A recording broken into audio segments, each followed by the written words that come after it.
കൂട്ടുകാരെ നമുക്ക് പോയി കുറച്ച് മീൻ വാങ്ങിച്ചിട്ട് വന്നാലോ. ഇവിടെ നല്ല മഴ. ആ ഫോൺ വെച്ചിട്ട് പോലെ എനിക്ക് ആരെങ്കിലും ഞാൻ വന്നു കഴിഞ്ഞ് കണക്റ്റ് ആവും, അന്നേരം കാണാം. അതുവരെ കളിക്കും. അപ്പം മാമിയുടെ വീട്ടിൽ അപ്പം മീൻ വാങ്ങിച്ചിട്ട് വന്നാലോ. നല്ല മഴയുടെ നല്ല കോളുണ്ട്. ഒരു മഴ കഴിഞ്ഞു, ഇനി അടുത്തത് മഴക്കൂടി ഇങ്ങനെ കയറി. അപ്പം സമയം ഇപ്പം കറക്റ്റ് 5:30 കഴിയുന്നതേ ഉള്ളൂ. അപ്പോഴത്തേക്ക് ഇരുണ്ട് കയറി മഴക്കോളിൻ്റേതാണ്. അപ്പം ഞാൻ താണ്ടെ പോകാൻ തുടങ്ങുക. നല്ല ചൂട് തണുത്താത്തോട്ട് കയറി ഇപ്പം തന്നെ റെയിൻ കൊണ്ട്. പോകുന്ന വഴിക്കാൻ കാണാൻ മഴ പെയ്ത് കഴിഞ്ഞാൽ പിന്നെ സൈഡിലോട്ട് മാറ്റി നിർത്തുന്ന ഇടേണ്ടി വരത്തില്ലേ. അതുകൊണ്ട് വീട്ടിൽ നിന്നേ ഇട്ടുകൊണ്ട് ഇറങ്ങിയതാണ്. അപ്പം നമുക്ക് പോയി മീൻ വാങ്ങിച്ചിട്ട് വരാം. കയറി ഇനി വണ്ടി ഒരു പരിവായിട്ടിട്ട് ഒരു ചാറ്റമഴ കഴിഞ്ഞു.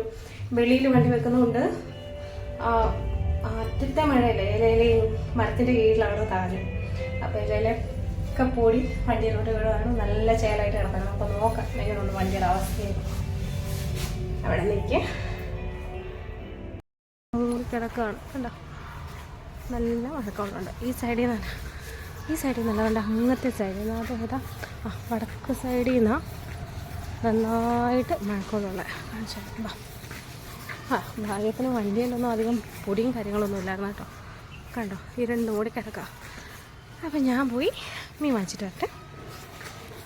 വണ്ടി നല്ല ചേലായി, ഞാൻ പറഞ്ഞില്ലേ. ദൂരെ നോക്കിയപ്പോഴാണ് കണ്ടോ. ഇപ്പം ഇവിടെ നല്ലൊരു പണിയുണ്ട്. വെയിറ്റ്. ഹലോ കൂട്ടുകാരെ, ഞാനിവിടെ മഴയും പിടിച്ച് ഞാൻ വരുന്ന വഴി മഴയൊക്കെ പെയ്തു തുടങ്ങി കേട്ടോ. നല്ല മഴ ഇവിടെ കണ്ടോ. മഴയും പിടിച്ച് ഇവിടെ വന്നു. പക്ഷെ പണി കിട്ടി. ആര് കിടന്നിട്ട് കൂടെ പോലും ഇല്ല. മീൻകാരൻ കൊട്ട കെട്ടി വെച്ചേക്കുന്നുണ്ടോ. മീൻകാരനും ഇല്ല, അപ്പുറത്തേതും ഇല്ല, മൊത്തം ഇല്ല. അപ്പം ഇനി നമുക്ക് വേറെ ഒരു സ്ഥലത്തോട്ടൊന്ന് പോയി നോക്കാം. അവിടെ ഉണ്ടോ നോക്കാം. കൂട്ടുകാരെ അതാണ് മീൻകട. കാണാൻ പറ്റില്ല ഇവിടെ. ഞാനിപ്പം യൂട്ടേൺ എടുത്ത് ഇങ്ങനെ പോകുന്നു. അതും ഇത് തുറന്നിട്ടില്ല. അപ്പോൾ ഞാൻ ഇത്രയും ദൂരം വന്നത് വെറുതെ. അപ്പം ഇന്നൊരു മീൻ കിട്ടുന്ന ലക്ഷമൊന്നുമില്ല. എനിക്കിനി ചിക്കനയിൽ കിട്ടും.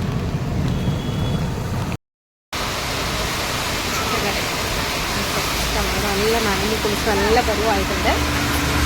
ഞാനതിന് കോഴിയെ പിടിച്ച് കൊടുത്തേ അവർക്ക്.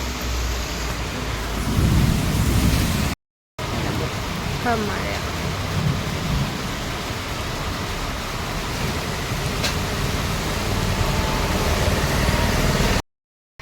അങ്ങനെ ഫൈനലി നമ്മൾ സാധനങ്ങളെല്ലാം വാങ്ങിച്ചു വന്നു.